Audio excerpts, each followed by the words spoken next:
Hello, hello, hello, hello. We live. I got technical difficulties going. Let me make sure I can get my special guest in here.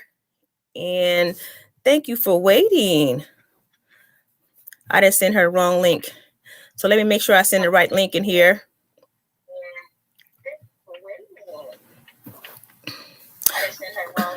Okay, Miss Sylvia, click in the link that's on there for comments. Just click on there and it'll take you right backstage.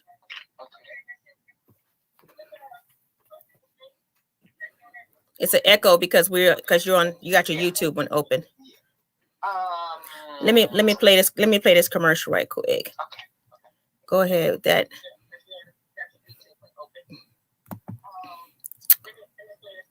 Okay. Sorry about this, guys. You know how computers just they don't want to act right when you want them to act right. They don't want to act right. So we're gonna play this real quick while we get this straightened out.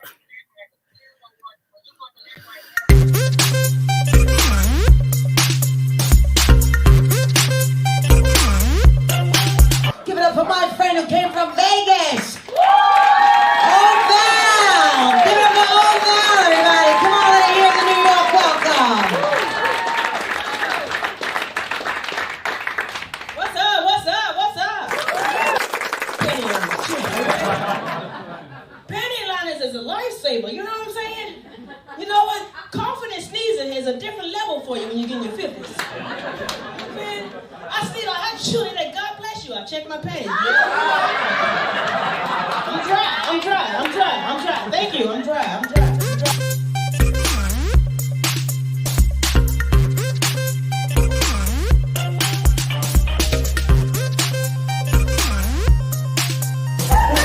I said, hey, you 23, I'm 52, I'm a little bit too old for you.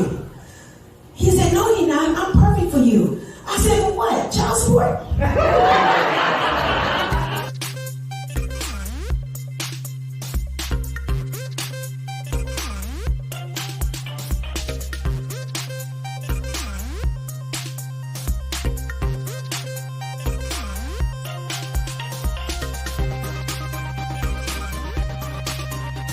Breathe before you go down there, because I'm not going to give you too much air.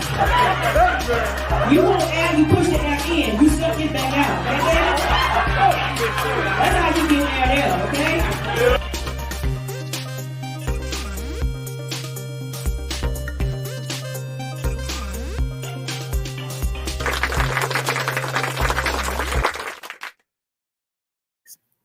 Hey, what's going on?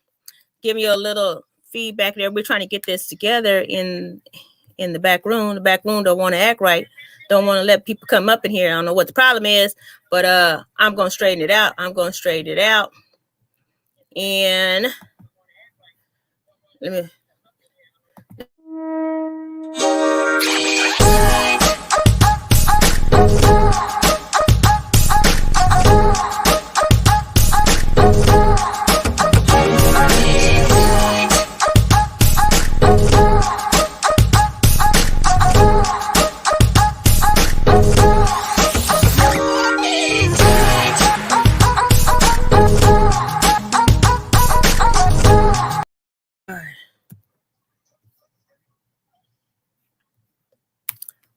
Alrighty. Okay, I don't know why the link is not working. I apologize for the delay. We're trying to get this on its way, and it's acting up. Okay, Sylvia, do you see the link right underneath your comment? Okay. Yeah. Click on that. And what does it say? I put it again.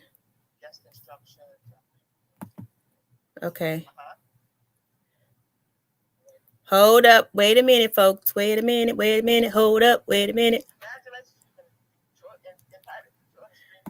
Yes.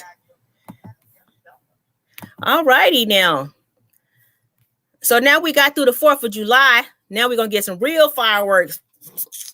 So I'm a Val comedian, and I'll be having my special guest on here in a minute. I don't want to talk too much about it because I want her to talk about herself, because she's always putting light on everybody else, but I want her to put some light on her, because This is an amazing person. Amazing. You see it yet?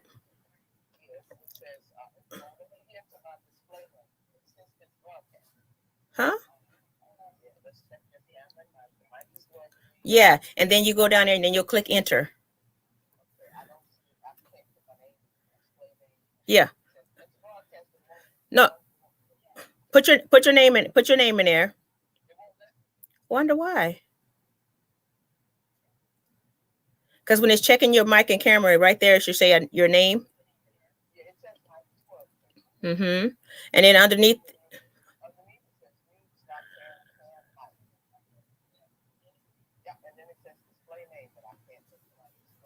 What is the problem? You guys, let me put one more thing on. I apologize for the delay. Let me pause this for a second. Let me apologize this.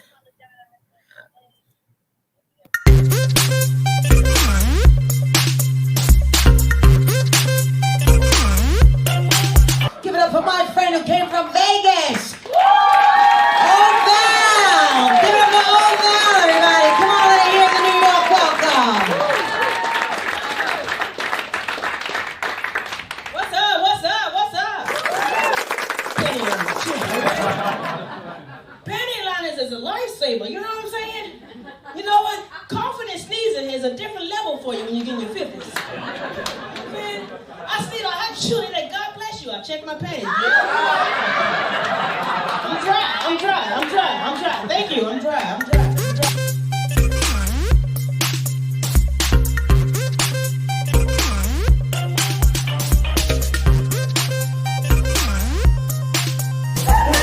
I said, hey, you 23, I'm 52, I'm a little bit too old for you.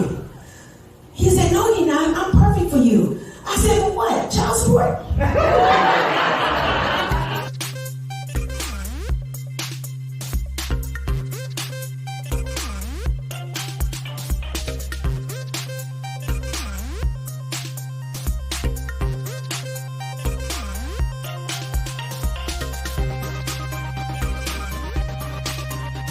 Breathe before you go down there, because I'm not going to give you too much air.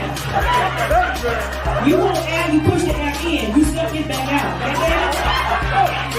That's how you get air there, okay?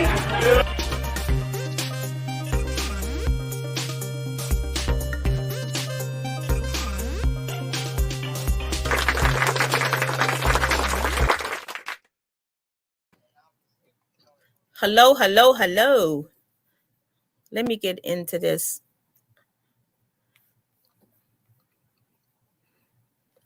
All right, everybody, I apologize for this. We're having technical difficulty, and let me pause the screen. Let me see if I can pause this. All right, Miss Sylvia, can you get in there? Let me mute myself for a second.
All righty, I'm going to add her in. Let me see. Yay! Miss Sylvia is in the house. Hey, Well, hey, what's up, Miss Queen? how you doing? Look, I've been using. No. How are you doing? Look, I wasn't gonna let nothing stop us from this. Nothing, okay? Devil, you a lie. You think you're gonna stop this? No. Goodness, that is hilarious. I for the good part of the day, I've been watching your videos, and I'm like, oh okay. my God! For her, when I learned the story of how you got started and all that other good stuff, I said, wow, that just pleases my heart so deeply because I'm a cheerleader for female comics, especially the African American one. So you want to hear something funny? My daughter, when I told my daughter who I was interviewing today, she said, "How you know her?" Look. I said, "You know her?" "Yeah, Mom, she did that." I was like, "Oh, see, I was like, "Oh, you know her too." She's like, "Oh, you stepping your game up, Mom." I was like, "Oh, okay." Oh my goodness. Well, thanks for having me, Val. Thank you. Oh no. You I'm trying not to fan out right now. I really am trying not to fan out. I'm like, "Ooh, I'm trying. But I want to tell you this.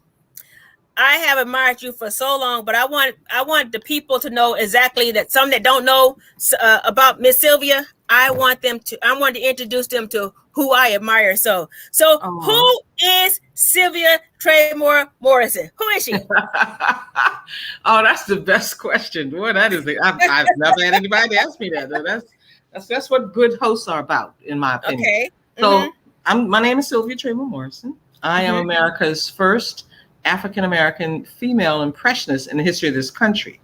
First, I also have been blessed to work on some of the highest platforms in American entertainment, and I'm real pleased with that. I don't really talk about it myself unless I'm on a show or something. But Yeah, that's true.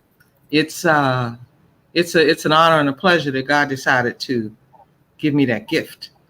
It's just, well, you know what, Val, here's the other thing in talking about who is Sylvia Traymore Morrison. I actually started out as a singer. I know that, but I want you to tell everybody else that. The thing is, you still sing some of your stuff that you do on stage. Yeah. As a matter of fact, when I started singing, I was in a singing group, and I'm telling you, it was amazing. But the group broke up for a long. It's in the book, and by the way, yours is on the way. And because I live in DC, and you're in one of my favorite cities, so and I'll be there in September. I think it is September or December, one of those months. Anyway, I told you September's my birthday, so I'm gonna count it as you come for my birthday. But I'll see you anyway. It don't matter. You come September, December. It don't matter. I'm gonna see you anyway. Okay.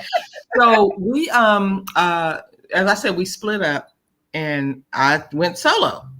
But I was so young and didn't know nothing about nothing, and there were so many young women singing, and I'm like, everybody's singing, but nobody knows how to do impressions. So I let the singing go and went into the comedy world, because I knew even then that I was the only person that we could find that did impressions. And it turned out I entered the Miss Black America pageant. Couldn't enter the Miss America pageant because rule number 7 in the Miss America pageant said, in order to be a contestant, you have to be Caucasian. Okay, you best no. Say that again. Say that again. In rule number 1. Rule number 7 in the Miss America pageant, because that's the only place I could think to go to get a national platform. But the rule was, in order to be a contestant in the Miss America pageant, you had to be Caucasian. All right now. I know what you're talking about. I didn't make sure everybody else heard that. Yeah, too funny. That's funny. There's a guy in Philadelphia. His name is Mr. J. Morris Anderson. His daughter asked him one day, he asked his daughter, I'm sorry, what do you want to be when you grow up? And she said, I want to be Miss America. And he said, oops, she can't even get in the pageant. So he created the Miss Black America pageant. Okay. And everybody from Oprah Winfrey to Toni Braxton, all these women who are now like big names entered the pageant. For the most part, I don't know who won in those pageants, but I entered and I tied first place with Bernadette Stannis. Okay. And Bernadette Stannis is Thelma from Good Times. Yeah. Uh-huh. I know you're gonna say I know that, but Yes. And it was actually the night she got a card to call the network to audition for Thelma. I, on the other hand, got a call to travel to Europe to entertain the American troops. And I'd never even been out of the country, much less I was hardly out of the city. But I went to Europe and with 3 other women, and we entertained the American troops. It was just amazing. Just amazing. So I guess that's basically who I am and what I do with respect to entertainment. But when I see, I remember how hard it was just finding a platform, just anything, because there were no platforms to get on stage to perform. Just nothing. So I would get all dressed up. I remember one night I went to the Playboy Club in Baltimore. I didn't know it was Playboy Club, but I went and I convinced the manager that he should let me go on stage, and if he liked me, bring me back, and if not, hey, nobody loses. It's a win-win situation, and they did just that. And from the Miss Black America pageant, I have to give them a lot of credit for helping to establish and bring my career along, because they provided that national platform. We were on NBC, I believe it was, and it was I did the local, and then I was selected to go to the nationals, and boom, there you go. So, and I said, I'm not going to sing because nobody does impressions, and I'm going to be the one. Well, I don't know how long, but now they have a couple of ladies, and they're African American, who do impressions.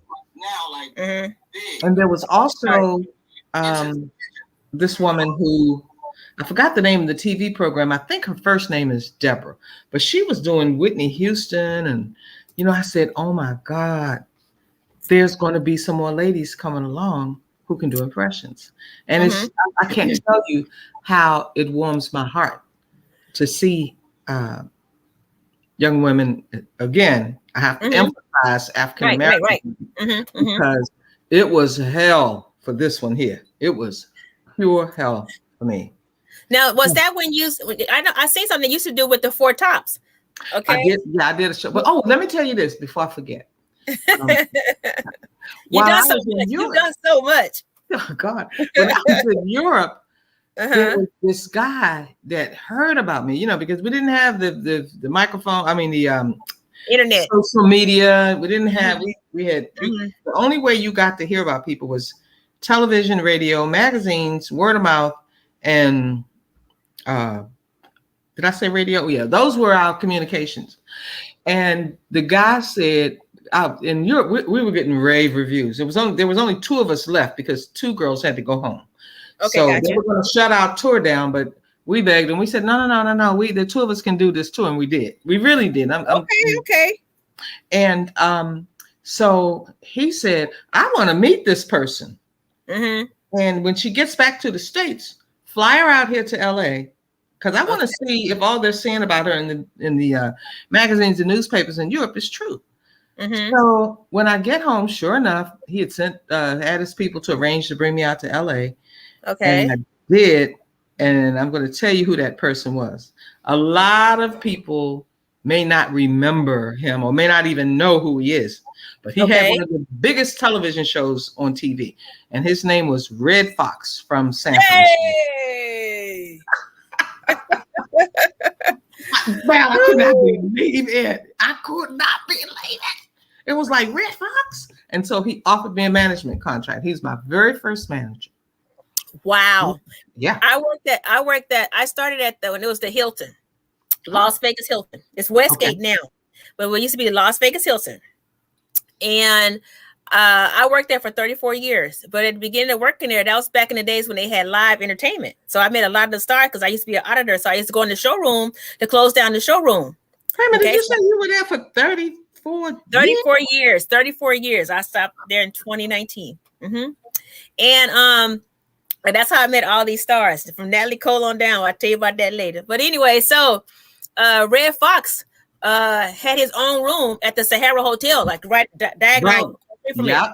My mom worked at the Sahara for almost 50 years.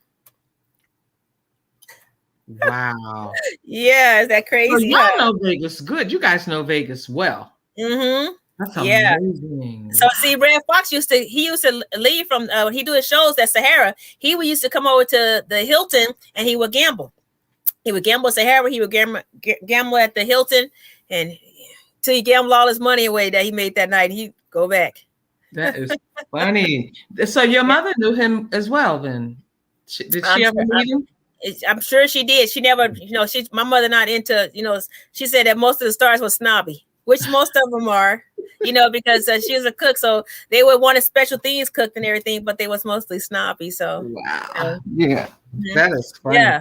Yeah. So, so after your group broke up, after the group had broke up and then, but you were still touring with just the two of you guys, you another. No. When we got back, the girl that I was touring with lived in New York because they sent 4 states, women from 4 different states. They picked 4 out of the whole 50 or however many it was. Okay. And 2 of them, Miss Florida and I forgot. Let me see. It was me. Well, anyway, they sent 2 of them had to go home. One of them lost a sibling. Okay. And the other one missed her boyfriend. Okay, gotcha. And so it was just me in New York, the state of New York. The girl representing New York, who by the way was, it was like an amazing time because I didn't even know all this stuff existed out there. Right. So when I got back from I had to come back to the East Coast because even though I was out west with Red Fox, my dad was dying. And I had to go home, but I stayed in LA for a while because that was the place to be. That's a place, yeah. That's the place, especially when I was there. And so while I was in Los Angeles, I was trying to find stages. Excuse me. And so I went to a place called the Comedy Store. Okay. Now, Val, keep in mind these places were new. They were. I don't even think the Comedy Store was 5 years old yet. But some of the people that I worked the open mic room with was Jay Leno. Okay. David Letterman. Okay. And my favorite was Robin Williams. Okay. Now notice most of this time I haven't talked about anybody that looked like me. Nobody. I'm getting ready to get to that. I'm letting you talk because this is my next question when you got to there. I want to know who was the first person that gave you their stage, and I'm not talking about a stage as far as like a little bar. I'm talking about in a showroom. You know what I'm saying? In a big room. In a big room. As far as I'm saying, some place that sits over 200 people, at least 200 people. Oh yeah. Who was the first person that gave you their stage? I love your questions. I love them. I just love them. Let's see. The first like big name that gave me their stage. We got to remember that. Everybody, we got to remember that this is a legendary that's been doing this for over 50 years. So we going back some years. Okay. Yeah. I think it's either because it's been a long time, and some stuff I get like a little cloudy with, but it was either Shaka Khan. No, it wasn't Shaka Khan.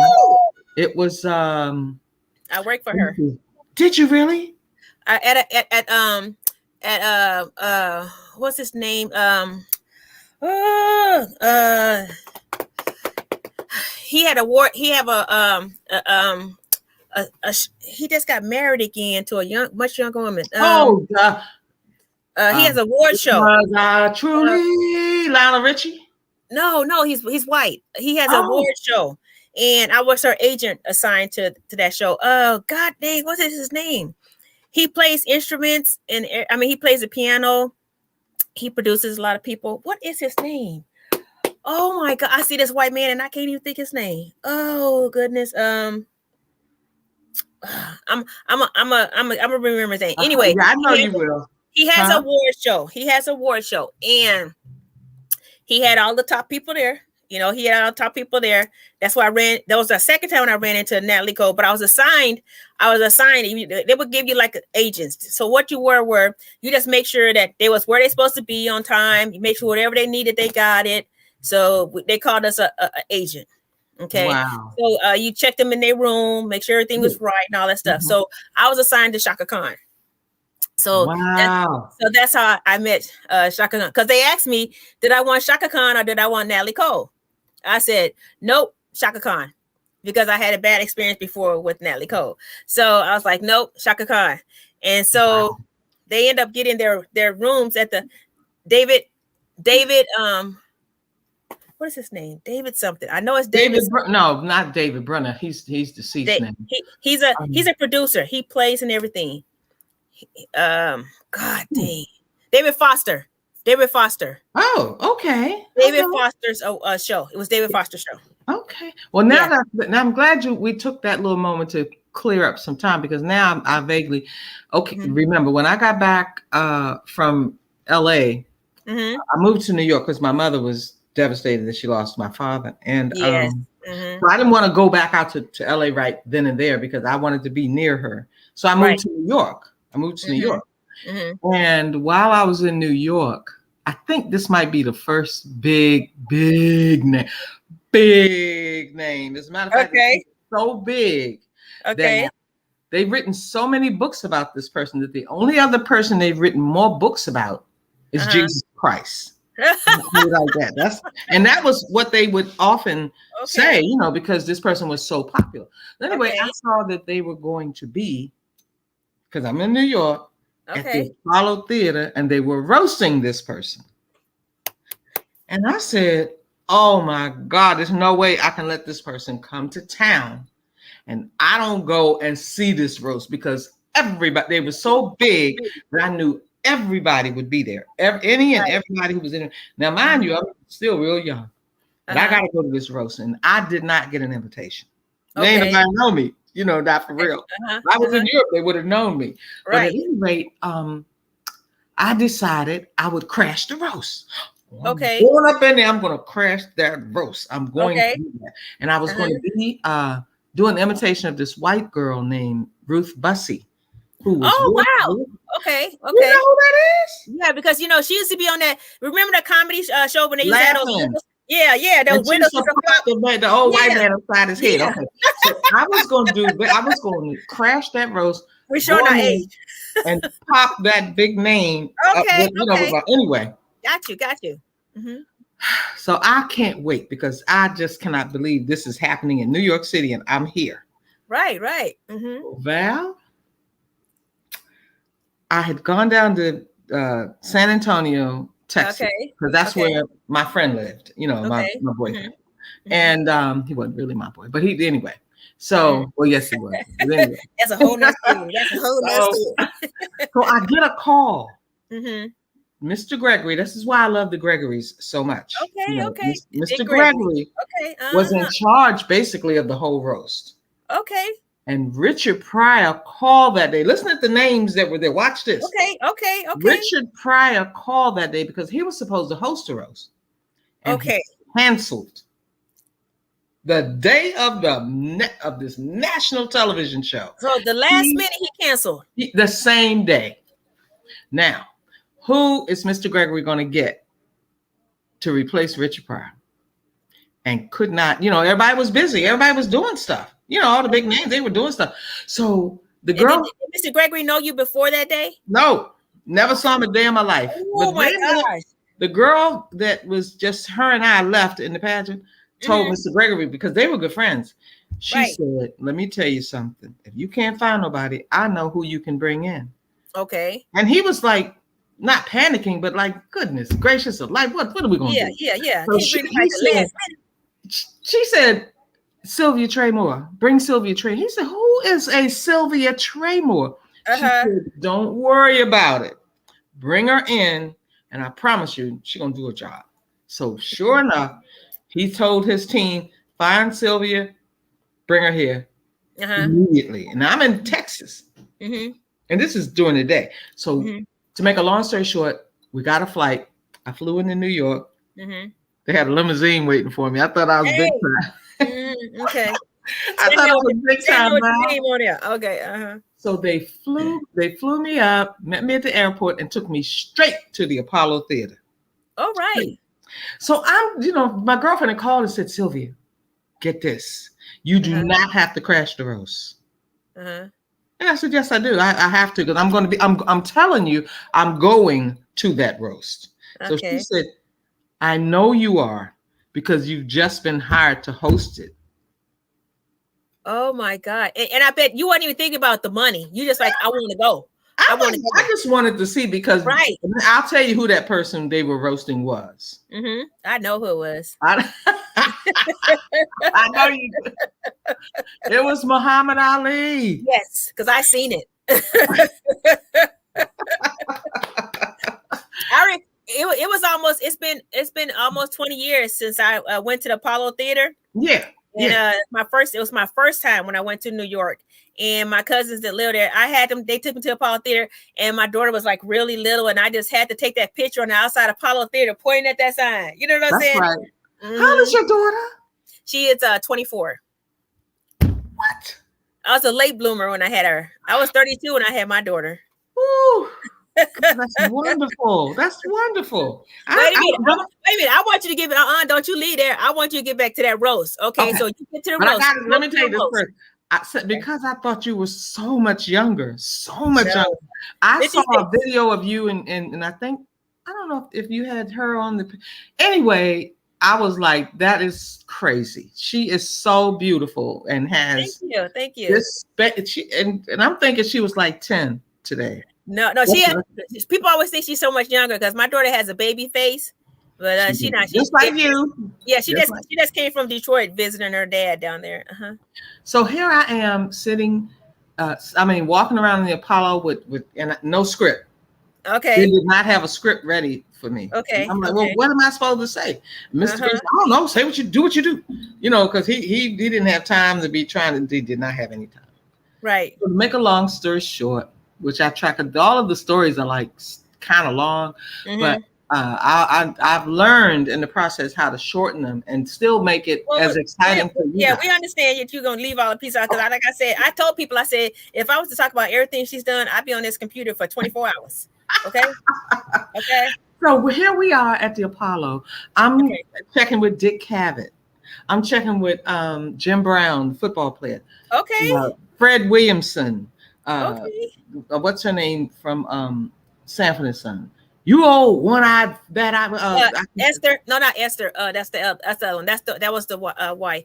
I know it was. That's a shame. She played the daughter, sister-in-law. She played the sister-in-law. That's her. That's exactly who I'm talking about.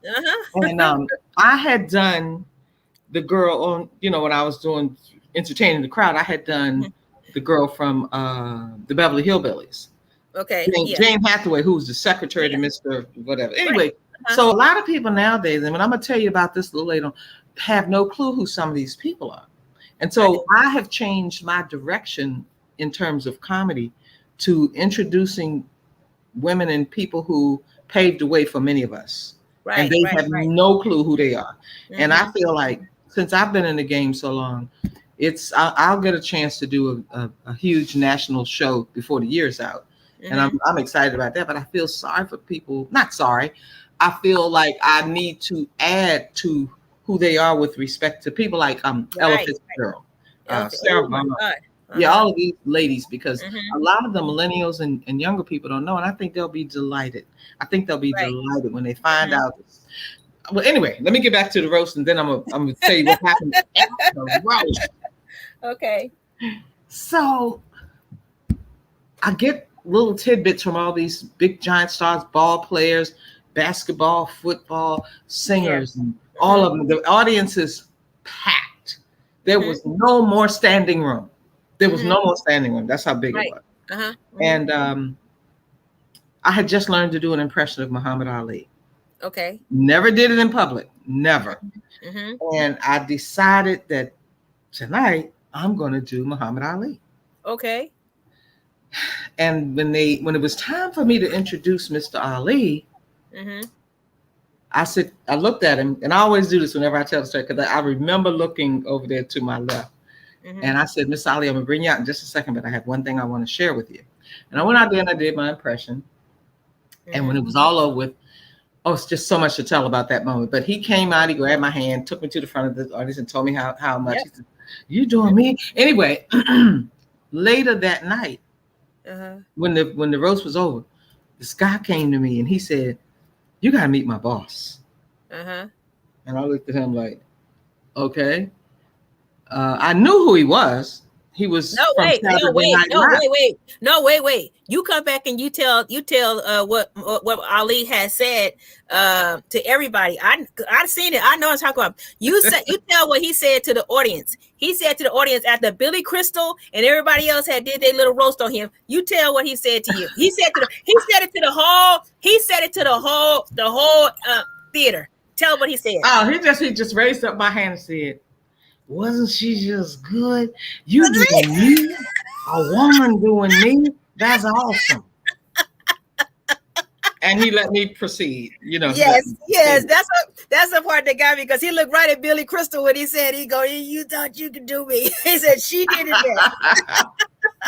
Yes. The guy that came to me, because this was almost as big when Garrett Morris from Saturday Night Live came over to where I was sitting and said, you got to meet my boss. And his boss is Lauren Michael, who is the executive producer of Saturday Night Live. And to shorten that story, because it's a wonderful story.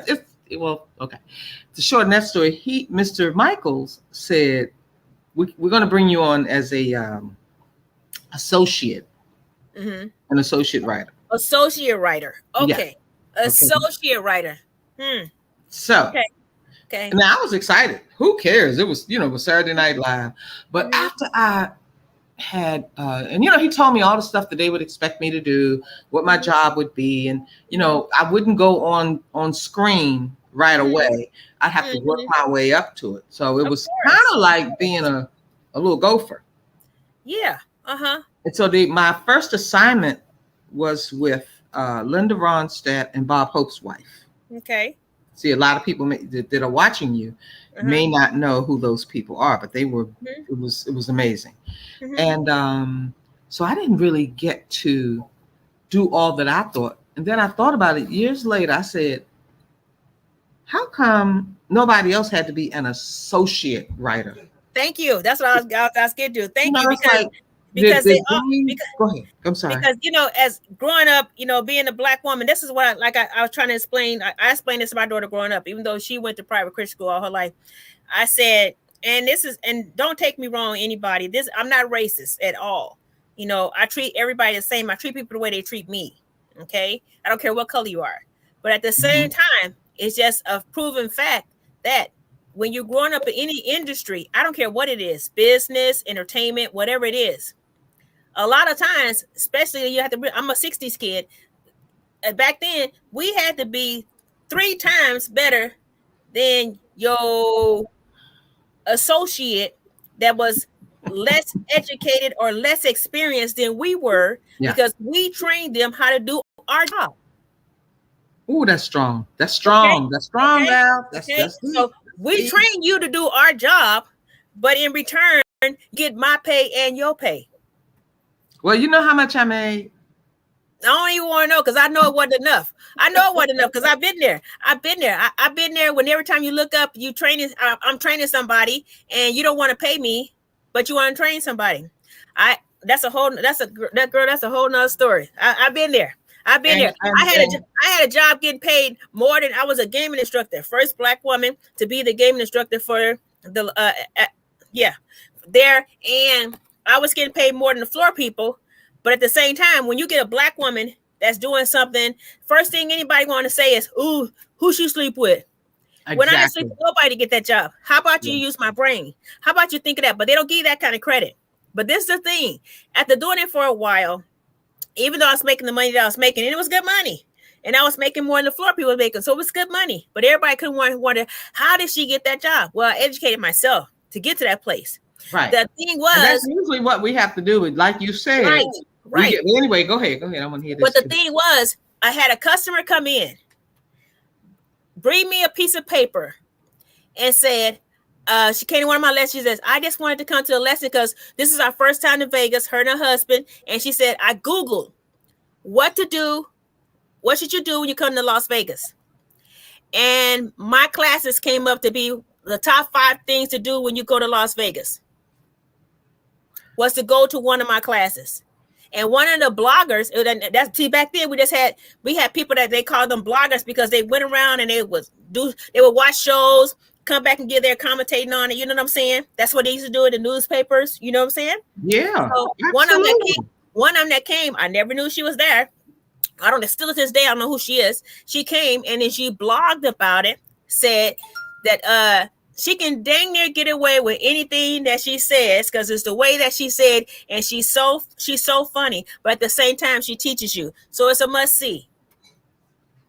So they brought me that and said and showed me what the blogger said and showed me what the top 5 things to do in Vegas. You know what I did? I took that in there to my boss and said, I need a raise. And that's how I got an additional raise. That's funny. That's good though. That's good. Yeah, I like that because we are smart enough for the most part. You know, we're smart. We know. The question you asked me earlier about what was my first big stage. I thought about. To me, it was the biggest stage. I had gone into this. Like you said, little bar club, and the guy, I think he owned the club. You know, a lot of times they have a whole lot of money, and he hired me to open his club. You know, but he wanted me to come in as a singer. Now I'm doing comedy, but I ain't making no money doing comedy, so I need to make some money because otherwise I have to do little stuff to help me pay my bills and get by and so forth. Right. And that was my first big show because it was in DC, and you know, there's a lot of politicians here, a lot of lawyers, and a lot of professional office type big cheese, big wheels, and right. And they have favoritism. I related to what you just said so deeply because I go in the club one night and I have a trio. I have a trio playing for me, a drummer, a pianist, and an upright bass. So I have a nice little trio band. And the guy, the owner, calls me and says, come in, I want to talk to you for a second. So Val, I go in there in his office and he's got these pretty wrapped boxes. Okay. And he said, those are for you. So, you know, I'm like, he said, open them. They're for you. Okay. And I opened them, and the first one had the most beautiful dress. Girl, that thing was, oh my God. It was like, I didn't know if he meant you're not dressing big enough for this place. So I wasn't putting on no wedding dress or nothing. It was a little it wasn't down in the whole club, but it was like, it was one of the most eat-in places in DC at the time, especially for Black people. And I didn't even get to the second box. Okay. Because I said, look, I can't accept this. And I really couldn't. And it's like a lot of comics that I had talked to over the years. And now that they know my reputation, they know that that's what it was. I said, I can't accept it. And let me tell you why. And he sat there in his chair and he leaned back and he wanted to hear why. I said, my mother said, my mother laughed so hard because she knows she said it. She said, if you accept a gift from a man, he's going to be expecting a gift from you. Okay. Knowledge. Now, here I am. I'm a young, maybe 19, 20-year-old woman. And in my mind, I'm old school. I'm so old school. You don't give up no gifts unless you're married. That was this thought back then when I was, you wait. And I was not hard. He was fat. Had him a fat, big old stomach, and I was like, "No, I'm not. I don't want you to." I walked out of that club that night and never saw him again the day before. a day afterwards. No. But I mean, because that was not something. As I'm telling you the story, I think of so many things that I didn't even put in my book. And your girl Monique, where I met you at her residency in Vegas. Monique, she is so funny. That girl is absolutely hilarious. And she was, well, anyway, that was the first big like stage that I had and didn't know nobody or didn't have any kind of name whatsoever. But I left. Wow. Wow. But now I'm gonna get back to Garrett Morris and the Saturday Night Live thing. So here I am. I get my first job, and associate writer, right? They want you to be associate writer, right? Yes. Okay. Associate writer. But I wasn't. I didn't do any. Which some shit I ain't never heard of, but okay, let's go. Well, that's why I said, wait a minute. I don't know nobody who's been an associate. I thought about Jane Curtin. I thought about John Belushi and Dan Aykroyd, and I thought about Gilda Radner. I thought about all these people who were associated with Saturday Night Live and wondered how long did they have to stay an associate writer. Right. Well, come to find out, I was the only one at that time who'd ever got hired and came on as an associate writer, which I didn't do any associate writing. They assigned me to people, and so it just keep in mind again. Between the Comedy Store and Saturday Night Live, they were each one was only about 4 or 5 years in the making. Okay. So those were big stages, and then I got invited to. I started doing work for the one act people like your girl Shaka Khan. Jennifer, not Hudson, but Holiday. She thinks, and I am telling you. Yes, we know her. But you do an impersonation of her too. Okay. I have a lot of the impressions that I did back then. I'm kind of like, because time grows and you have to start going more. You can't keep doing the same one. That's what I mean about you. So you're so flexible. You change up. You don't just do the same person all the time. That's why I said it amazes me, and I hate to cut you off, but I want to cut you off to tell you this. This is the thing. When I've been watching comedy all my life, because I can't even tell you how far back. Because when I was little, we watched Richard Pryor. I mean, we had to sneak and watch Richard Pryor. Because see, back in those days, you didn't have no TV in your room. Right.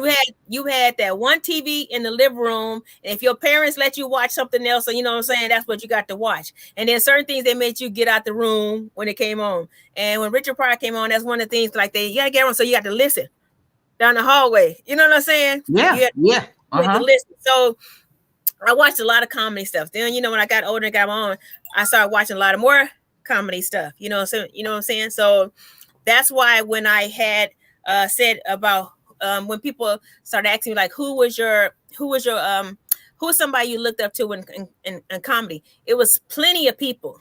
Right. But I always had those three that when I got into the game, that was the ones I always navigated to was Richard Pryor, Bernie Mac, and some more. Those just was my three. But and you and some more friends, right? I met her through comedy. Okay. I met her. I met her through comedy. I met her too on the internet. Okay. A show that I was doing, and so Moore is such a queen. She's such a. She is. That's what I'll get back to her. She was a totally different person when I met her than I thought that you know what I'm saying. That's why I say people don't understand. Stage life is acting. That's a whole different person. When you're personal stuff, it's a whole different person. Right. Okay. Right. Yeah. So when I started doing interviews and I started doing comedy, at this time they was going through the Monique stuff.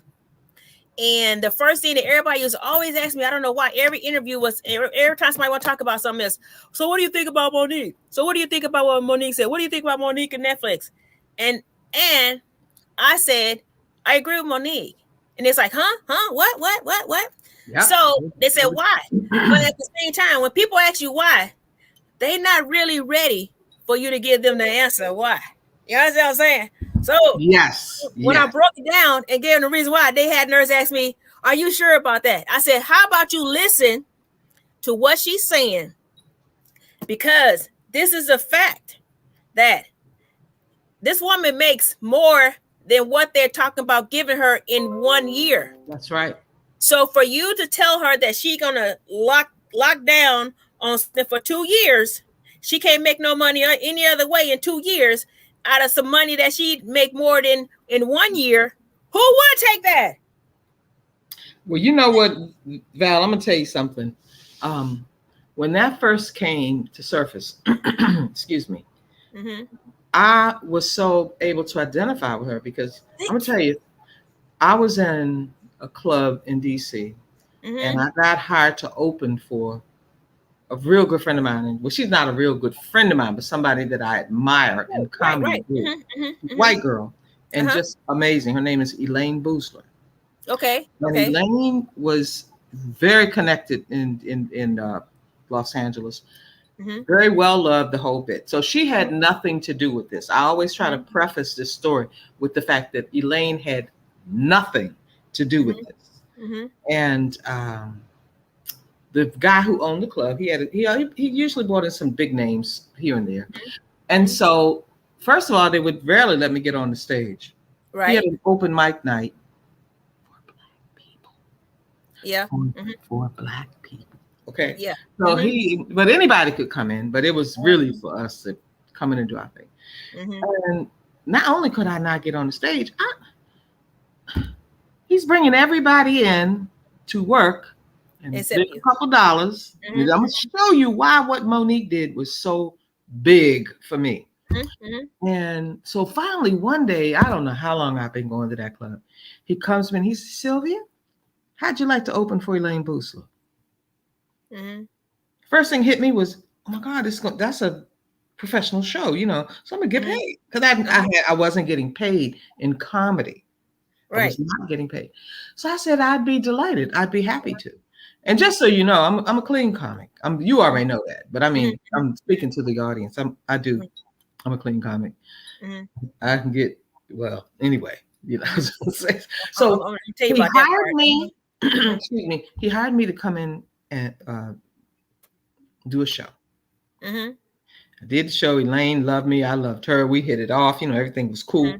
So it was time for me to get paid. And he said, what do you drink? I said, I don't drink. I don't drink. So he said, well, you got to drink something. So I said, okay, I'll take a Coca-Cola. And that was my pay. That is what I got paid the first time I got paid in comedy, was a Coca-Cola. Now, we're going to move along, because I did so well. He invited me back to open for Rosie O'Donnell. Okay? Now, I didn't know how to speak up for myself at the time. I didn't know how to say, wait a minute, you're going to have to do a little better than the Coca-Cola. Right. Yeah. So I said, well, since I don't drink, I mean, I'm going to get paid. He said, of course. So when I finished, and I didn't know how to say how much, I didn't know how to negotiate for myself. Right. So when I finished with Rosie, and I was listening to you real good earlier when you said how you would have to teach. We always have to teach people, and they get paid, all of that. So Rosie and I, everything went well. Everything was good. So it's time for me to get paid. He set my Coca-Cola, because he knew that's what I drank, and a $5 bill.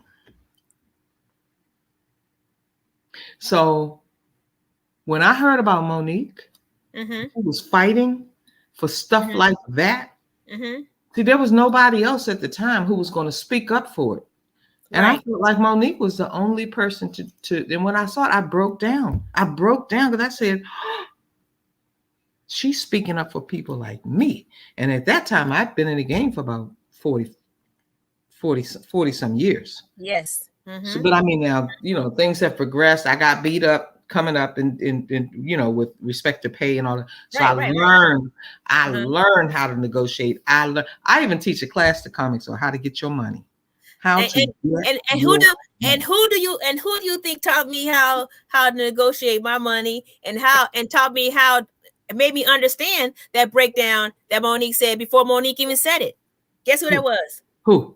Some more. Oh, so some more was on top. You know, I'm not speaking for her and saying whatever she agreed or disagree with, but some more taught me how to ask for a certain amount of money and how to determine what money you should be asking for. Absolutely. Okay, how to determine what you should be getting paid for something, and how to say no to something that don't benefit you. That's right. That I have to give to her, because when you're coming up into the comedy game, like when I started out, because I only been doing it 5 years, but the thing is, you're so excited about somebody asking you to be on the stage, but everybody want to eat off of you, but don't want to give you nothing to eat on. That's right. As in breaking it down, is everybody wants you to work for free. Bottom line. So I'm doing a lot of things for free to get my name out there. But at the same time, when I was doing after that, you can't ask me a second time for doing it free. You got a first time free. You're not going to get that second and third time free. That's what you're not going to get. If you enjoyed what I gave you the first time, the second time, you got to come out your pocket. You know what I'm saying? So so that's how I learned that. That's why I understood where Monique was coming from. So every time when I was being interviewed about something, because I was starting off, and so everybody wanted to interview about, oh, it's a new kid on the block. Oh, you're pretty good. Oh, I want to talk to you. What you know. I talked about it, but I had no problem with saying my opinion because you asked me for it. So when you ask me my opinion, like I said, people have to worry about what they ask you. Be ready to hear my opinion on it, and remember, it's my opinion because you asked me. I ain't bring it up. You asked me. You know what I'm saying? So that's why. But some more asked me, hey Val, she was out here one time after one of her shows, and she was like, we were out hanging out, and she said, have you checked out Monique's show yet? You know, out there. And I was like, no, I haven't made it around. I haven't made it around to her yet. She go, oh, okay. You make it around. Let me know. She said, because I wonder about that place, because they had just changed the SLS. Okay. It used to be Sahara. There was SLS. But we got to remember, when it was Sahara was at first, before it was Vegas World, which is where the Stratosphere is. Sahara was always the last hotel going north on Las Vegas Boulevard. Okay. So Sahara was the last hotel there. So even in the back, not recently, like when what's the white guy name that's going through the divorce? Wayne Newton. No, the younger one that's married to a black girl.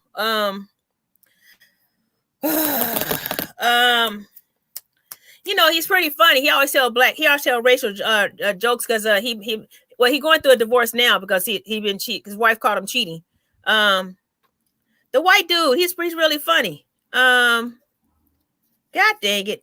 I'll think his name too. God. Yes, you will. You always do. So I know. I know I'm getting ready to say something that's going to trigger your mind. So because I wanted to make sure before I went off your show that I was able to tell the audiences, because I know I'm at any rate, I'm in DC, and I get a call about 20 minutes to 8. And Whitney Houston was in town. And the comic that was supposed to open for her thought the show was Saturday night, when in fact it was Friday night. So he missed it. So they called me. They said, look, can you get down here to the Warner Theater? We need an opening act for Whitney Houston. Can you do it? And I'm like myself saying, stop playing. Just stop playing. Of course I can do it. So they said, well, the show starts at 8. It's 20 minutes to 8. If you hop in a cab and get on here on time to go on stage for her show, we'll throw a bonus in there. So, they were playing well. So it's Whitney Houston. Okay. So I get down there, and at 8:03, I was walking out on the stage. Okay. And the Washington Post wrote up that daggone show, Val. They said the standing ovations were aplenty. Whitney Houston was amazing. And then she had this young Washingtonian woman who opened the show, who was, I still have the article. Okay. From what I understand, Mike Joyce, who was the author of the article, was real hard on us. You know what I'm saying? He was just really hard. Of course. Oh, I know. But he gave such an outstanding, the write-up was so wonderful. So Whitney comes to me. Okay. And she looks at me and she says, I enjoyed your show. And when I go on tour, I'm going to take you with me. Okay. So I'm looking at her like, Whitney Houston gonna take me on tour with her. So about 6 months later, her tour started, and I wasn't on the tour. So Val, I was so heartbroken. I was just beat up because she was so convincing. And at that moment, I get another phone call saying the person who was opening for Whitney, she wasn't, she wanted Sylvia. And I was like, really? So they said, can you make it up to New York this evening for the 7:00 show? It was about 2:00 in the afternoon. Again, that might be one of my most wonderful stories in terms of entertainment. And so I made it up there, and they gave me 30 minutes. I had to do a 30-minute set, right? And sure enough,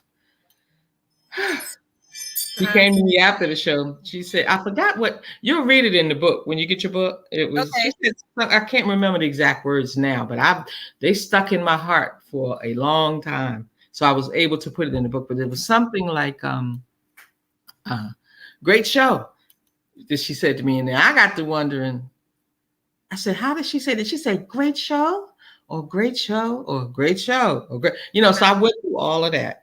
And then the big boys came to my dressing room and told me that they would know tomorrow if she was going to take me on the road. Okay, now. So I'm like, no, to myself. I'm saying, no, she promised me she was going to let me be on the road with her. She was taking me on the road. Well, anyway, the next day they came and I couldn't sleep an ounce that night because I had left everything home. I was on the road with Whitney Houston, and I left everything. And for them to tell me, we'll let you know if you're going to be on the tour. And they came out and said, yeah, you're going to be on. So we did. I mean, I almost fainted because we did 23 cities together. Whoa. I look at my first tour. Yes, you're going to get them. You don't you worry. Your tour is on the way. Don't you worry. I've been watching. I've been watching comics for 5 decades. I'm into my 6th one now. So I know. So if any of my folks are watching, go on YouTube and check out Val. She has some of the qualities that I was trying to make sure I had when I was coming up. Oh wow! That's an honor. But you finish that story because I sure got a story to tell you. I got a story to tell you. Well, come on with it. Okay, now let me tell you. So I came to like I told you, I've said certain things. When I got interviewed, and me, I keep it real. Okay, so I just keep it real. So to me, a lot of times when people meet me, they can figure that out within 5 minutes. Talk to me. That's just me.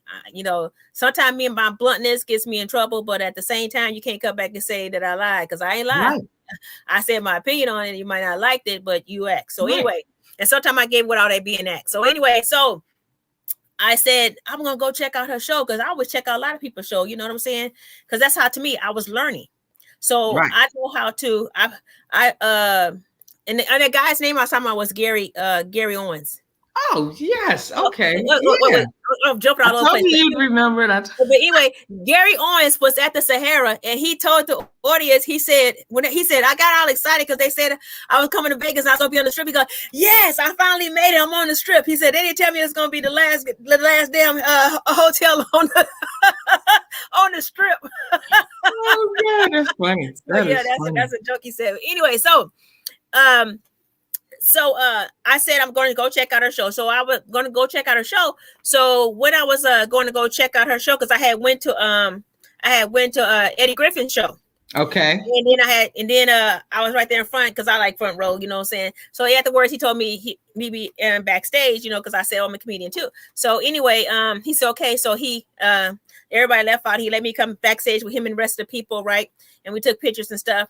And he was like, oh, so he was like, yeah, we can work together and da. And so then he asked me how, and I said, I think he said something about how old. I told him, oh, we can't work together because you over there talking about ages and stuff like that. And I told him how old I was. He's like, huh? What? He said, oh, that add up to 100 in the bed. Yeah, you too old for me. Like that, I started laughing, right? But he was so nice, but I ain't never got that chance to work on him yet. But anyway, I decided to come to Monique's show because Monique was giving people $5 5 minutes on her stage. Right. Right. That's right. Mm-hmm. And like I said, the first person who ever gave me an opportunity to get on that stage, I had been only doing comedy not even a month. And it was Vinny Favorito. Are you kidding? No. He was Vinny. I was the only black person in the audience. Right. The only black person in the audience. And he was going around the joke because Vinny is a roaster. So he goes around, he roasts each person in the audience. He roasts almost everybody in the room. So when he got to me, he says, I didn't know we had a black person in here. He said, I didn't even see you until you started clapping your hands. And everybody's like, oh, and I didn't take it personal. That's what he do. You know what I'm saying? Yeah. He want to roast. Okay, that's your best you got. Go ahead, go for it. You know what I'm saying? You know, I grew up black. I didn't heard worse than that dude. You know what I'm saying? Right. So when he seen it didn't faze me, right? He's like, so what do you do? And so what do you do? And I hesitated.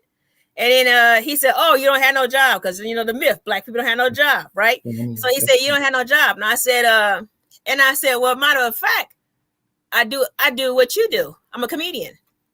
And then I said, I'm an up and coming comedian. He said, oh, you are? And I said, yeah. He said, well, would you like the stage? I said, sure. Never pass up an opportunity. Stay ready. You don't have to get ready. So I got there. He said, so what's your name? I said, Val. And he said, oh, okay. He said, so how long you been doing comedy? I said, almost a month. He said, a month? He said, go for it. He left the stage. And that's why I said that's the first person who gave me that stage. This is the thing. He told me he gonna give me 5 minutes. He gave me 15. And he told me he gave me pointers when I was done.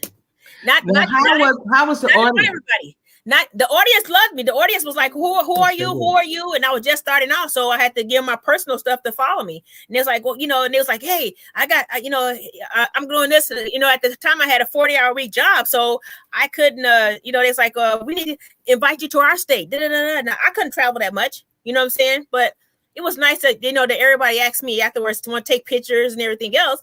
And then he gave me pointers, not in front of everybody, because he's a professional. Not in front of everybody. He gave me his number. It told me anything that he could help me with, let him know, and everything else. And what he told me was, and this is still good to this point, he told me, because I did a joke, and it was kind of, so he told me, he says, what you don't want to do is get locked in to a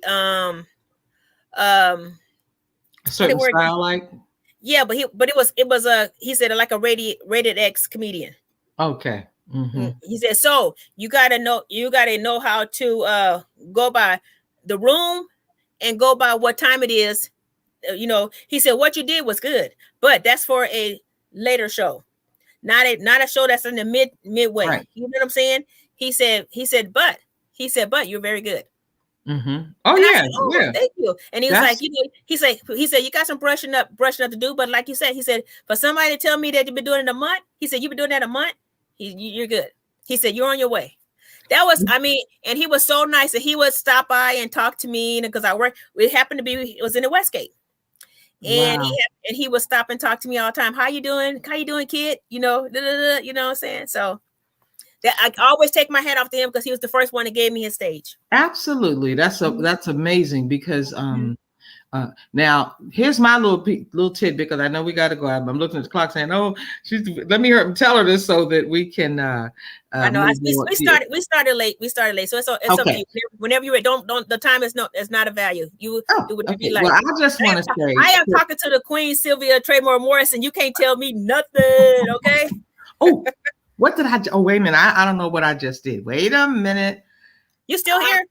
Yeah, I am. Wait a minute. I'm trying to get back. Oh, okay. I just. Oh, here we go. I think this is. No, that's not it. Sylvia, what did you do? Oh, Val, I'm so.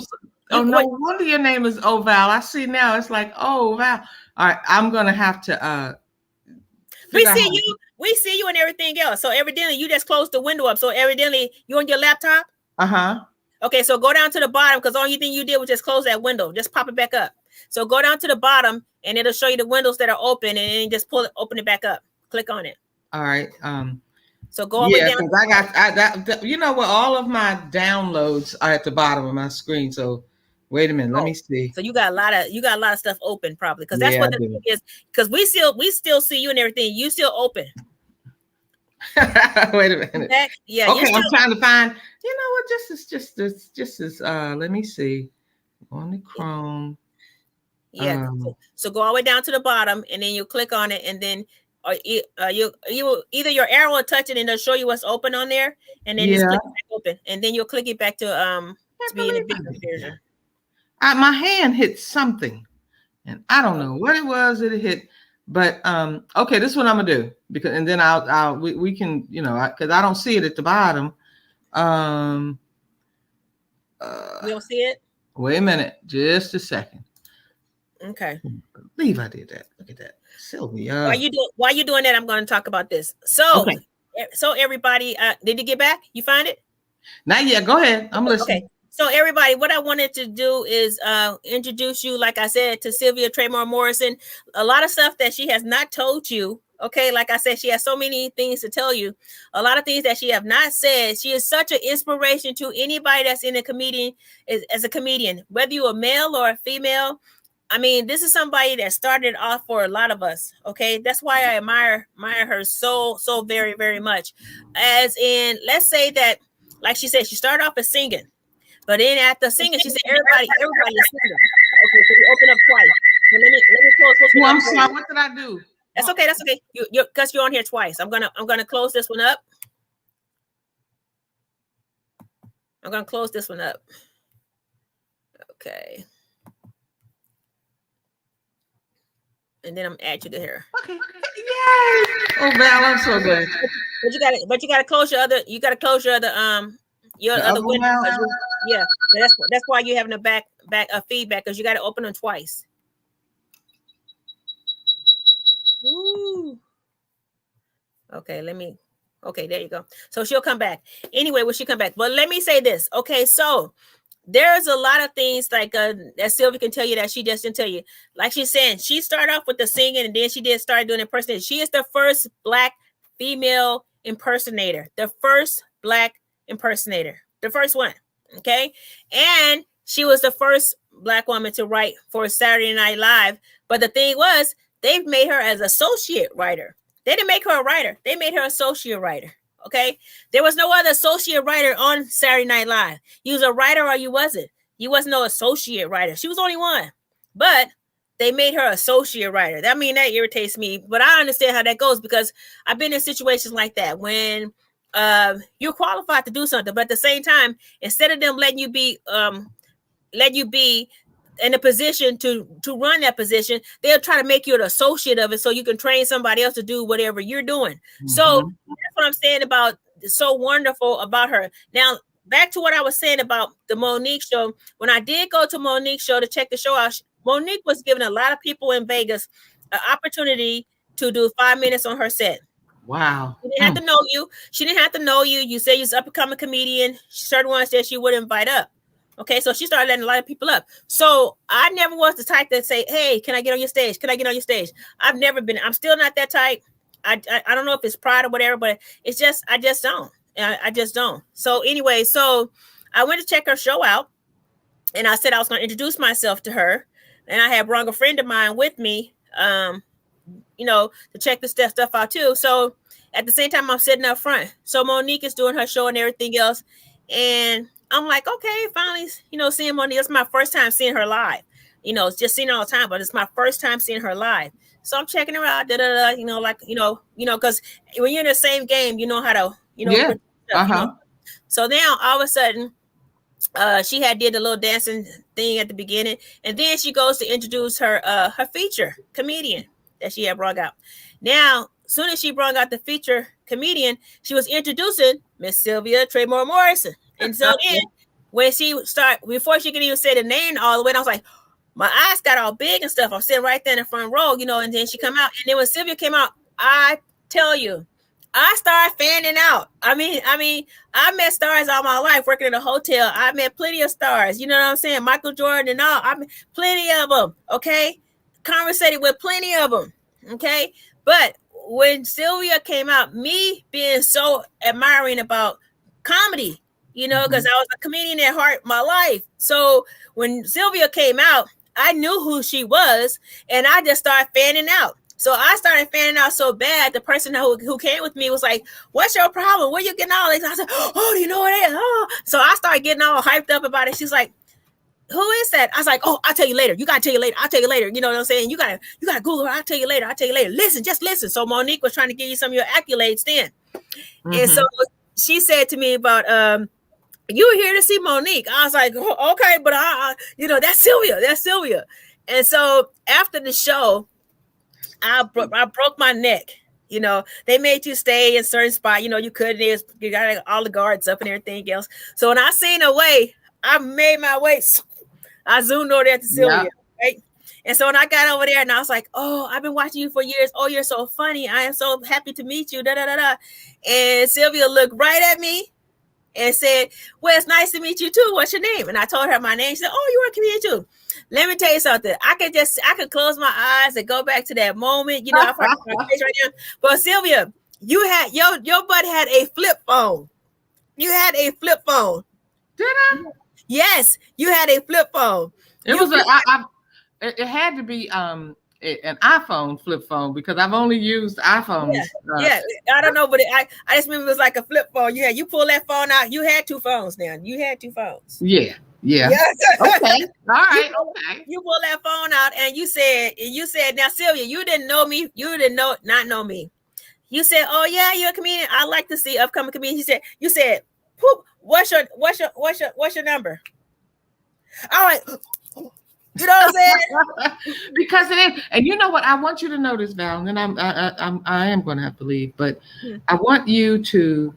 I would never ever try to change anybody's style because none of us know who's next. Nobody knows. Yeah. But here's what I want you to do. And you're going to tell this story as time goes on. Okay. I want you to put together a clean set, and I want it to be presidential. Because you're going to be performing for presidents and big folks that if you go on TV, they give you like 3 minutes. I'm talking about on the big shows like Jimmy Kimmel, because you are so rewarding in your personality. You have so much wonderful drawing energy that it's only natural that that's going to happen to you. And in some of these instances, you can't go on a show and do anything other than the 3 minutes that they give you. And they will tell you, as you know, because you've been in Vegas forever. And but I can see you now, and I have a girlfriend who's a Black female comic. She's just as funny as I don't know what. And she talks about she makes a joke out of her sobriety. And when she was on drugs and you know, she used to cuss people out. And because I look at it like there's so many levels of comedy, so many different forms of comedy that this audience might like this. This one might not feel like hearing no clean comedy. They may not want to. They don't feel like hearing raunchy comedy. Raunchy, but that's the word he used. Raunchy, that's what he used. That's what he used. He said he don't want me. He said don't be labeled as a raunchy comedian. That's what he told me. Well, look, okay. So let's look at it like this. And I'm not saying women can't do this. I'm not saying no. But you know what though? I gotta send you some because see, I do clean too. I have some clean posted. I figured you did. I really figured. But Sylvia, guess what? One of my biggest jobs that I got paid for was when I did clean comedy for the Red Hats convention. and you know what, Val? That's what I mean. I told you I spent a good part of the day watching your videos. I don't laugh myself still because you're crazy. You are funny, but crazy funny. But then when people see you, you also represent so much. I see why people just migrate toward you because you make everybody feel special. You know, you make folks want to hear what you have to say. I know that, you know, I when you first talked to me about doing this broadcast, I was like, she really wants me to do her broadcast because I'm thinking I'm just too soft. Because when I first started doing comedy, women weren't really say it. You better say it. Doing a bunch of raunchy stuff because it was so difficult for women. A Black woman. I mean, it was like ooh. But what that has afforded me is the opportunity to perform it all the fraternities and the sororities and the this, and I'm not saying they love raunchy stuff too, Yeah, but yeah. you have so much in you. You have a way, and it's a gift. It's a gift. It ain't just like something that just happened. That's what Samore said. Samore said you're a natural. Samore tells me I'm a natural. Yes, you are very natural. And when I watched your first video, I said, all this time, and I didn't know she was this talented. I just did not know, because like I said, I've been watching comedy for I'm in my 6th decade watching comedians. And I was pretty proud.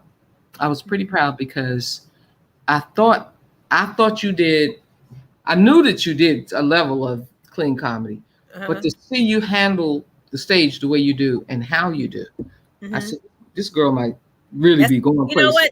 That's what people always say. My spontaneous, stuff. That's what catches people. But this is the thing. I used to just do. I would hardly ever curse. I like to curse, but I would hardly ever curse. This is the thing. One of my good friends, and my good friend Jeff Mayweather, he told me. He said, Valerie, because people wasn't really gravitating to me. I gotta admit, they wasn't really gravitating me. I couldn't grab that room. They might laugh here or there, but they was like, you know what I'm saying? So he told me, he said, Valerie, you're going to have to, he said, you're a woman. He says, so women, you have to be a little bit on the edge because you got to say some stuff that they don't really think that you're going to say or should say. Right. Now and I was like, what? And so Jeff told me, he's like, don't worry about what people think about what you're saying. He said, just say it and see how they respond. He said, you're quick on your feet. You'll know which direction to go to after that. That's some good stuff he was saying. That's some good stuff. So I have to give Jeff credit for that because Jeff did. Jeff was the first person who told me to stop, you know what I'm saying? Stop being so pretty. And he said, get on the edge. He did. He hurt my feelings at first when he told me, but he was absolutely truthful. You know what I'm saying? And it has helped me to be myself, if I might be a little raunchy with it, but I know how to clean it up when I need to clean it up. Absolutely. And I think that's come with your growth. I think that's also come with your growth. Right. But you know what? I'm saying this. Like I said, working in a casino, I met a lot of people. I always told you wanted to be a comedian, was too scared to be a comedian, right? And so I was doing a game teaching Steve Harvey how to play a game. Steve Harvey came to my table, teach me how to play this game. I said, okay. So Steve Harvey had this big old security guard, right? They called him Tiny or something like that. This dude was big, but they called him Tiny or something, right? Anyway, so I'm teaching Steve how to play the game. So I'm all, I'm fanning out, nervous and everything. Steve got this big old nice, how you used to get the haircut, And so I said, Mr. Harvey, you know what? I wanted to be a comedian. So can I tell you a joke? He said, yeah, go ahead. So I told him the joke. Now, I'm going to be serious with you because I got to keep it how I said it. I totally fucked the joke up. I totally did. I'm telling you, I totally messed it up. I was so nervous. That I totally messed it up. This is a joke that I knew forever, but I totally messed it up because I was so nervous, right? Yeah. So Steve Harvey looked straight at me and he said, Valerie, keep the dealing cards. You good at it. You can't tell no joke. And I said, wait, let me do it again. He said, no. And girl, it hurt my feelings. So do you know that pedaled me back to even think about trying to be a comedian? So now he has this show he has on there. You got to watch what you say to people because you never know what direction everybody lead them in. And I said, yeah, that's you. You discouraged me. From what you said, but he didn't respond. But I was a tenderoni, so I was sensitive about stuff. So now I've learned that don't be so sensitive. If I could run back time, which I can't, I wouldn't have been so sensitive. That's just what made me harder to try harder. That's all. Okay. Well, good. That's good. I know you have so much potential in you. There's so much. Thank you. I and appreciate you may not be able to see it yet, but I know that you can see your growth because of the fact that you decided to do several styles of comedy. Now you will have your style that you'll be known for if you decide to continue on this journey, because a lot of times people do discourage other people, and sometimes it's good and sometimes it's not. It's like I had my discouragement. I'm gonna tell you this, and then I got to get out of here. But I don't want to leave because I'm so enjoying this. But and I have people to say, Sylvia, don't tell people that. Just you make it seem like it was so hard. I said it was. What are you talking about? Make it seem like it was horrible. So I'm living in New York, and I go to this club. I think it was either Tuesday or Thursday. They had open mic every week, and I would be there faithfully because whenever I went to that club, Al, it was an all-white club. The audience absolutely loved me, and I felt it. I knew it. So it was like my safe haven. I could, oh my God, I'm going to my special club, even though it was And so this one particular night, after about 6 months, I've been going there, got standing ovation every time I went in there. And the club owner called me, and here he goes, Sylvia, I'd like to speak with you. So he said, if you can meet me in my office. And I'm like, oh God, here I go with another dress story. But I get in, and now I know that I'm going to perform tonight. It's a lot of the same people I've seen before. I've been going there for about 6 months. So anyway, he sits down and he looks at me and he says, look, I'm going to give it to you straight. I'm thinking he's going to start paying me. I'm going to finally be in a club. I'm going to get some money. So I'm like, oh God, yes. And so he said, I'm going to give it to you straight. You think. Your impressions don't sound like anybody. You're not funny, and you should just find a job. Val, at that moment, I think everything in me sunk. And I looked at him and I said, well, I mean, the audience likes me to give me a standing ovation. And he followed that with, Sylvia, you're a little colored girl. They feel sorry for you.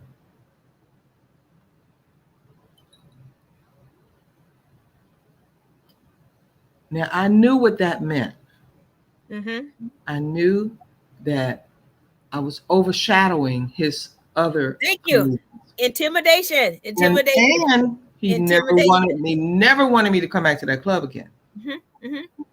I'll never forget. I'm almost in tears thinking about it. How discouraged I was. How he said I was a little color girl, and they felt sorry for me. And I had one guy to tell me, he said, Sylvia, they didn't feel sorry for you at all. He just didn't want you in his club no more. Yeah. But I went home that night. I didn't have any friends that I could hang out with because I didn't have any female friends who did comedy. I didn't. So everything I did by myself. And I went home that night and I was so devastated because I thought, audiences just don't give you standing ovations because they feel sorry for you. They might, clap a little nice for you or whatever, but not to get all the way up out of their seat and stand up. And, no, nobody's doing that. Nobody's doing that. Yes. And the first time you get that, your heart melts. The first time I got standing room ovation, my heart melted. They made me come back out, and I was like, your heart melts. Your heart melts. That helps. And throughout my career, I've watched other comics have called me up or came over to me and say, I bombed, didn't I? And I said, everybody bombs, I believe, at one time or another in their career. Maybe not as bad as some of the others. But that was what I consider, and I really don't consider, but since I tell the story, I said that was my bomb night. And people get mad because they say that wasn't your bomb night. That wasn't your bomb night. That was the night that you was too intimidated to what was there. And I never went back. And it taught me a lesson because I love comedy. I love the business. I love the business. If I didn't, I wouldn't have 52 years under my belt. So it's like, but I want you to think about how amazing you are. Thank you. And you keep tell yourself, if you don't already, you're just amazing, Because I had to teach me to like me on stage. That's what I said too. I was always going out to please the audience. So I said, Sylvia, make sure you please that audience because nobody is going to be able to help you like your audiences. Because once they agree with like coming to see you, right. It's going to speak to the media. It's going to speak. So you got to make sure you take care of that audience. in Yep, terms of that's true. entertaining them. That's true. And you do. That's true. You do. That's true. That's what they do. That's true. That's true. So yeah. So that's True. that. And I'm so glad I got through that part of my career, because he almost made me believe that they liked me because I was a little color girl. You know, just you just the cutest little color girl. And I said, yeah, well, I didn't think about him no more. I thought about like your friend that told you the guy on the Just white guy Mayweather? that put you out on stage and told you that he Oh, gave you Vinny. some. Oh, Yeah, Vinny Fabrizio. yeah. Uh-huh. And you know, it's like you a lot of times when after I toured with Whitney, or maybe I should say after I went to Europe for the soldiers, Mm-hmm. my audiences were anywhere from 5 to 25,000 people. So I almost did not know how to perform in front of a small audience like 40. Right. You know, I just didn't but then I reminded myself that you have to take care of your audiences, Right. because they are the ones that can make you or break you. Let's say you on a big show at the MGM Grand, Mm-hmm. and you got 8,000 people in the audience to see you, Mm-hmm. and they absolutely love you. I mean, you couldn't do nothing else better. Oh, Val, oh, did you see that girl? Oh, Val, she was amazing. Mm-hmm. That stuff travels, Right. and That's your true. audience is who will travel it for you. So you Right. got to make sure they're okay, which you do, because you know, like I said, I don't watch all your videos, not all of them, but I'm watching your video. But that's the thing. That's okay. That's something that I'm gonna talk to you about this later. But that's something I want you to help teach me on. This is right here, because this is what some more tells me too. And I'm still hard headed because I still haven't did it yet. She said you have to have a set. Mm-hmm. Now you have to have a set. So I don't have a set. Every show, nope. If you see what you watching for me, you'll see every time it's different. Because I never do the same set. I try to make sure that I throw an old joke in, but I always have new jokes too. Now, I think she made a good point, because right. a lot of times people are going hard-headed. I just told you I'm hard-headed. I just told you I'm hard-headed. I just told you that that's something I'm still trying to work on, because sometimes some things is just spontaneous to me. I have a lot of things going on in my head, and I flow with anything when I get out there. You know what I'm saying? So yeah, because a lot of times when people hire you, they hire you because they like what they heard from you. Right. They heard this amazing woman get on stage, and she talked about this. She talked about her. Yes. Oh, she's so good. And then when you come back and don't do that. Yes, I experienced that before. Yes. Yeah. Okay. I experienced that before a couple of times. And like I told you with the Red Hats people, these women the women that heard me was so, excited and wanted me to do it. But when the audience wasn't acting, I went back to what I had told them, so it worked on some of them. So I had to start pointing them out, because the lady had told me the comedian they had the day before, she already told me, don't tell anybody how much they was paying me, because they had paid me more than they was paying the other person. You know what I'm saying? So, but they just like my work more. I was like, okay, no problem. So when I get there, and she's like, they really like booed the other lady yesterday, and they gave her such a hard time, and oh my God, I just got so much slack from it. So these are hard women to please. So when I got there, they basically too was talking and everything else too and all that stuff. So I had to get from my set. I had to just go to what I'm just me being spontaneous. Yeah. So I said, you know what? I know about all these jokes, jokes going on. Some of them might be going on somebody's head, but how about the person that's sitting beside you that's talking? How about you hit her right in the throat? Just hit her, because I couldn't curse, right? So I said, just hit her right in the throat. That way while she choking, you can hear what I'm saying. You know what I'm saying? So that caught a couple of them attention, and they was like, because I'm trying to hear. So anyway, so I started off like that. I started off making jokes about your energy is very high. It's very high. See, and I like it. Well, and this is my own personal preference. When a comic can go on stage and grab your attention right away. A lot of comics fight to get to their funny point, and it better be strong, because now the audience is like, I get on stage. As you know, I speak to my audience. I welcome, and they don't know. And then when they see me, they're like, what is she on? What? You know, it's like, but I usually get I'm gonna start. You know what? With you, you got. Yeah, I want to tell you something. I very much appreciate you coming on here and just saying some of your knowledge. But I know you have so much information. I can keep you on this computer all night long. But there's one thing I want you to clear up before you get off this, and I'm gonna let you go. I appreciate this. Okay. All right. Can you please tell people the title of your book and how to get a copy of your book?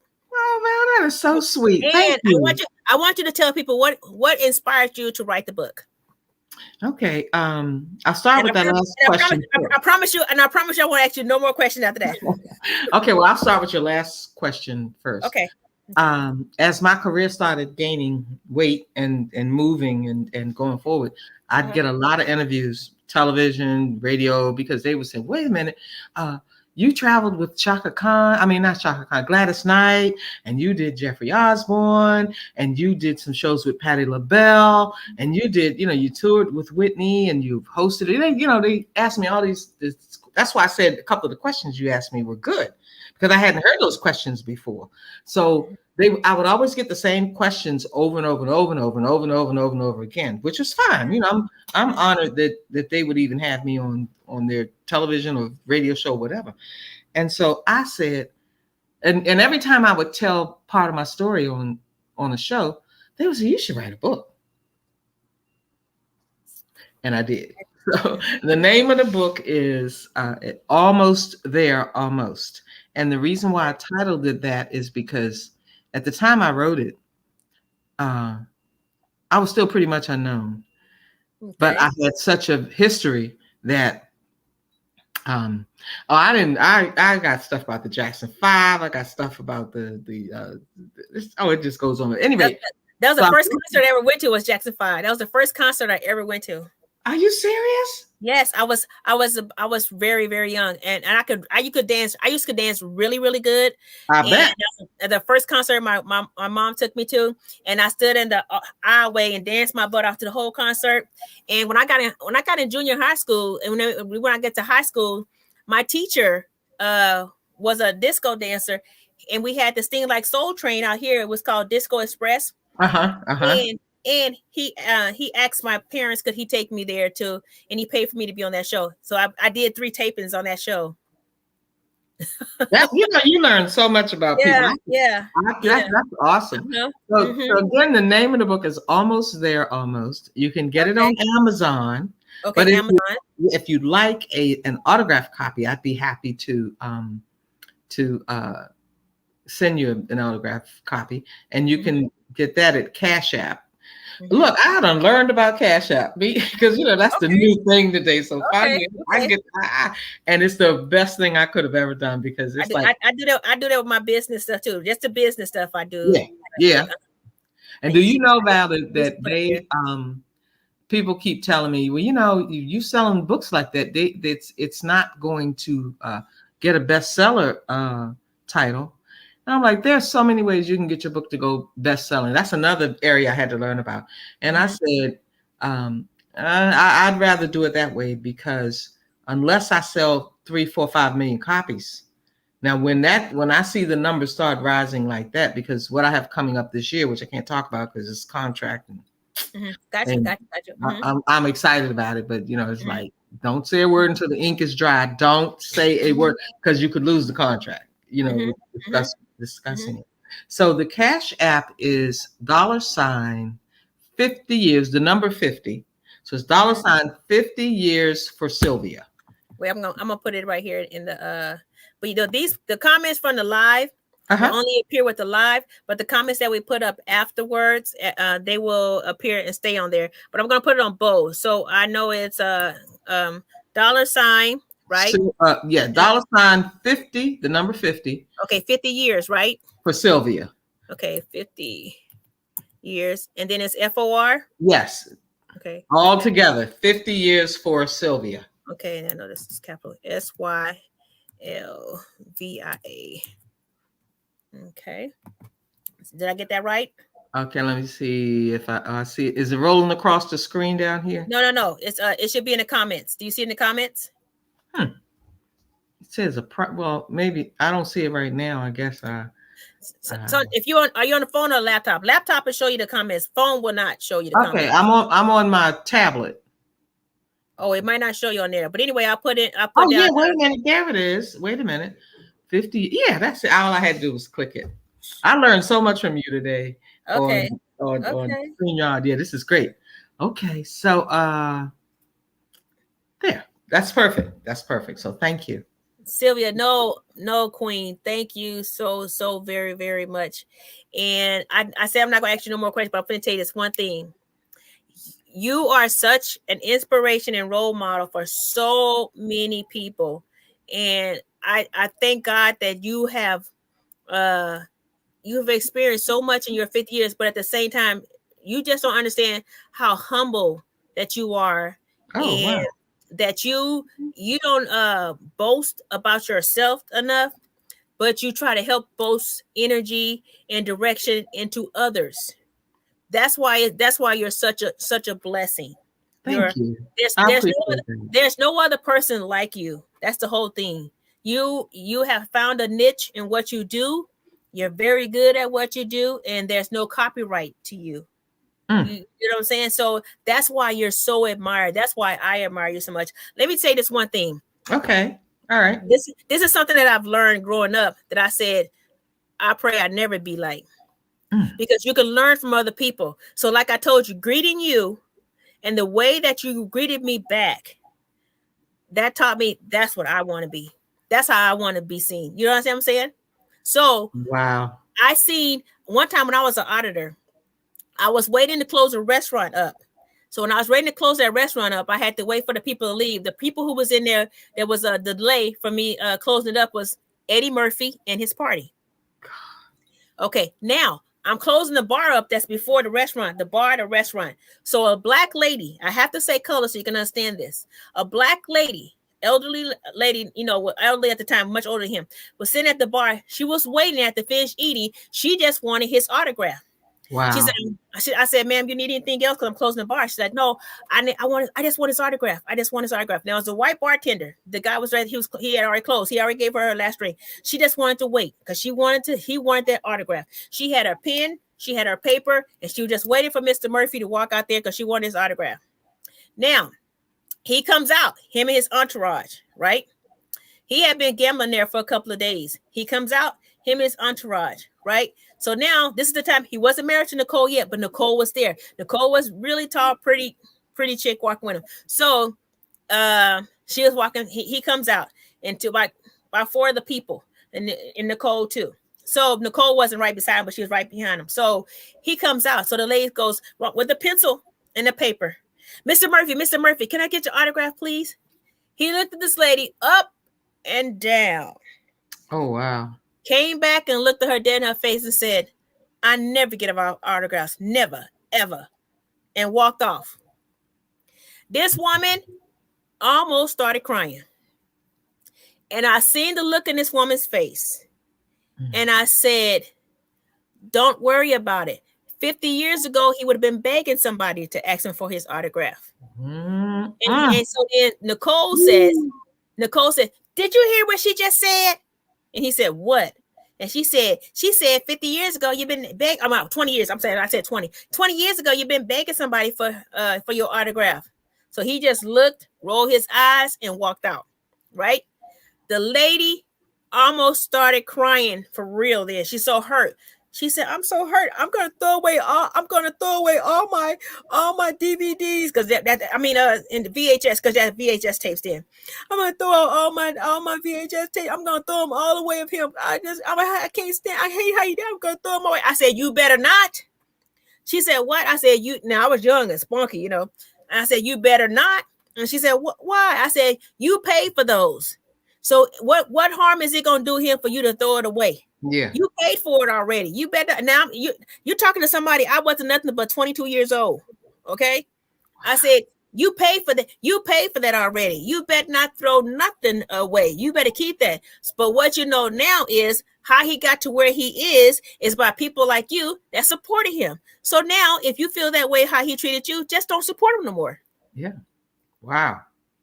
And she said, "You're right. I was 22 years old.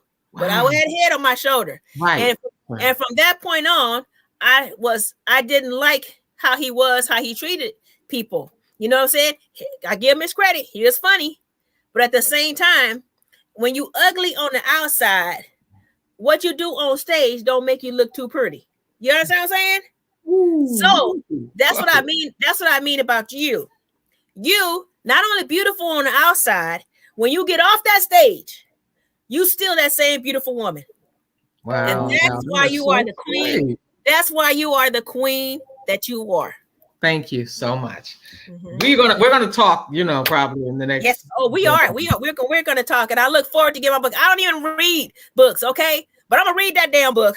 Thank you, Val, and thanks everybody. Thank you, everybody. I'm going to post this on YouTube, and it's already gonna be on YouTube, but I'm gonna post it on Facebook, and I'll tag you in, and I'm gonna post it on the Instagram, and I'll tag you in, and so that way people can watch it later. Okay. And I appreciate you.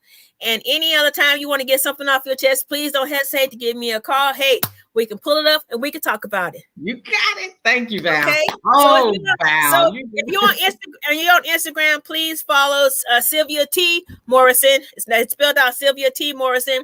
Follow Old Val Comedian on Instagram. Okay. And please subscribe to this page. Subscribe. And I did. I subscribed. I appreciate if you order a book. The book has so much juicy information in there. Like I said, she could not get all the information out in this one interview. And if you want to know some good stuff, get that book. And she even tried to tell me about I should write a book too, because I got a lot of juicy stuff to tell too. But yeah, okay. Some stuff we got to take to our grave. Some stuff we got to take to our grave. So y'all ain't gonna say that. Well, that's true. But anyway, I appreciate you, and I want to say to everybody, good night. So on the count of 3, Sylvia, we're gonna say good night to everybody. Okay. 1, 2, 3. Good night. Good night, that was wonderful. Let me end this. It didn't close out. Okay. Come on now. The computer don't want us to